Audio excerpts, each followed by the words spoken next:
Paddhar police station વિસ્તારમાં વિવિધ SMC દ્વારા જપ્ત કરવામાં આવેલ કુલ 56,088 દારૂની બોટલો અંદાજિત રૂપિયા 4,22,00,000ના મુદ્દામાલનો કાયદેસરની પ્રક્રિયા પૂર્ણ કરીને નાશ કરવામાં આવ્યો હતો।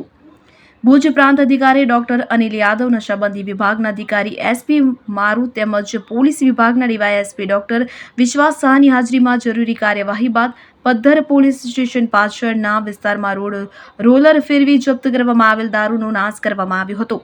આ સમગ્ર કાર્યવાહી કડક સુરક્ષા વ્યવસ્થા વચ્ચે હાથ ધરાઈ હતી। આ તકે કાયદાકીય પ્રવૃત્તિઓ દરમિયાન ભુજ ફાયર વિભાગ અને મામલતદાર કચેરીના નાયબ મામલતદાર એડી ઝાલા તેમજ પદ્ધર પોલીસ મથકના પીઆઈ એડી ખાંટ સહિતના અધિકારીઓ કામગીરીમાં જોડાઈ સતત મોનિટરિંગ કરી હતી।